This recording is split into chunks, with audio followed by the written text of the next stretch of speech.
Hey guys! Welcome to Couple. Please like and subscribe if you like this video. Paul Manafort's criminal trial in the United States has also incriminated his political allies in Ukraine, where Manafort made millions as an operative. But good government advocates here think Ukrainian authorities will decline to prosecute any officials, fearful of angering Donald Trump, a man whose help they need to keep Russia in check. The Ukrainian government will try to ignore this, Alyona Getmanchuk, director of the Kiev-based New Europe Center, a think tank that promotes European and Western standards in Ukraine, told Politico.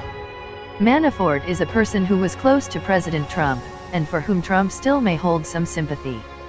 They fear losing Trump's support, or to provoke an unnecessary conflict with the U.S. administration, she added. Still, some politicians and anti-corruption advocates believe new information disclosed in Manafort's trial on bank and tax fraud charges should trigger new criminal action in Ukraine against officials and oligarchs who lavished Manafort with cash.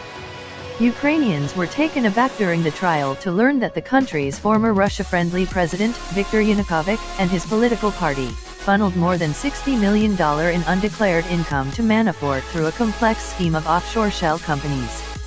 It was also revealed that one of Manafort's companies briefly worked for President Petro Poroshenko's first presidential campaign, potentially linking the country's current leader to Manafort's dealings as he heads into a tough bid for re-election next March. But these advocates don't expect these revelations to translate into legal action, given the power of the country's oligarchs, the fact that no oligarch or top official has been convicted yet in the matter, and the simple fact that further digging into Manafort could invite political blowback from Trump, who would not welcome new headlines involving his 2016 campaign chairman. Politico also found uncertainty among Ukrainian agencies over who would take up such an investigation. Ukraine can ill afford a rupture with the U.S.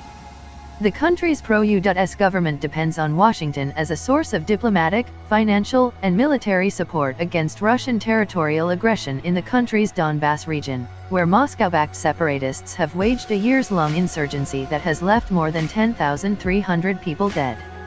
The Kremlin also annexed the Crimean Peninsula from Ukraine in 2014 over the opposition of the international community.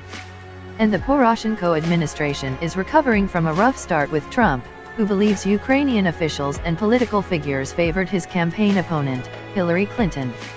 Reports after the election that Ukrainian officials tried to help Clinton and damage Trump by publicly questioning his fitness for office didn't help smooth things over, although there's no evidence Poroshenko himself was involved in these efforts.